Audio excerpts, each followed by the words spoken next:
من گفتم علاج زندگی، گفتم علاج زندگی، گفتہ کے دیدار منا. جی، حقیقت تک پہنچنے کے لیے صوفیاء اکرام ان جو ہے وہ راستوں سے گزرے ہیں، مگر فی زمانہ جو ہے وہ اس چیز کو جو ہے وہ لوگ جو ہے وہ سمجھ نہیں سکتے.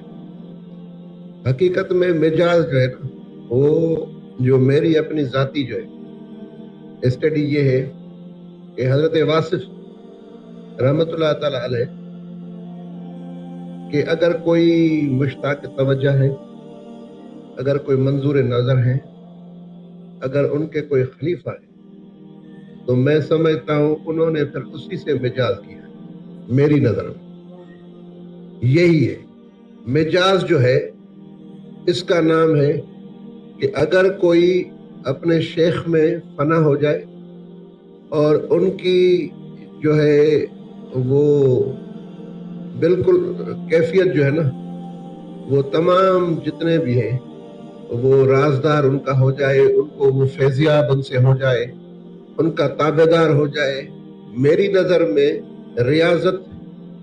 اور یہ جو چیزیں ہیں نا، یہ مجاز میں کاؤنٹ ہوتی ہیں. بزرگان دین اولیاء کاملین کی خدمت میں جو لوگ اپنی پوری زندگی جو ہے وہ بسر کرتے ہیں، اور دنیا اور معافیہ یہاں تک کہ بھی اپنی اولاد اور گھر سے بھی زیادہ جب وہ ان کو فانی ہو جاتے ہیں ان میں،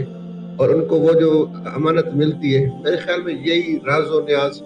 اور یہی جو ہے وہ مجاز ہوتی ہے. تو بیدل صاحب رحمۃ اللہ تعالیٰ علیہ کے بھی جو کاتب تھے، جو آپ کی جو ہے وہ جو کلام لکھا کرتے تھے، جب آپ مراقبے میں ہوتے تھے اور جو آفاقی کلام جو ہے آپ سے جناب علی ذکر میں جو ہے وہ ادا ہوتا تھا، تو جو آپ کے کاتب تھے انہی سے جناب علی آپ نے ان کو اپنا محبوب قرار دیا. ساری تصنیفات جو ہے قلمی طور پہ انہوں نے لکھی ہیں، آپ نے انہی کو اپنا مجازی جو ہے. پھر وہ جو مجاز جس کے ساتھ ہوتا ہے تو پھر وہ سارے معاملات تفصیل میں آتے ہیں، ان کے انداز اور یہ ساری چیزیں جو ہے وہ ظاہر یہ آتی ہیں ساری اس میں. تو یہی ہے میری نظر میں. تو قاضی پیر محمد صاحب، قاضی پیر محمد جنہوں نے آپ کی ساری جو ہے نا وہ کتابیں جو ہے وہ لکھی ہیں، کیونکہ وہ دور تھا کتابت کا دور تھا. وہ ان کے مرید صادق تھے اور ان کی خدمت گزار تھے، تو آپ نے انہی کو اپنا جو ہے وہ محبوب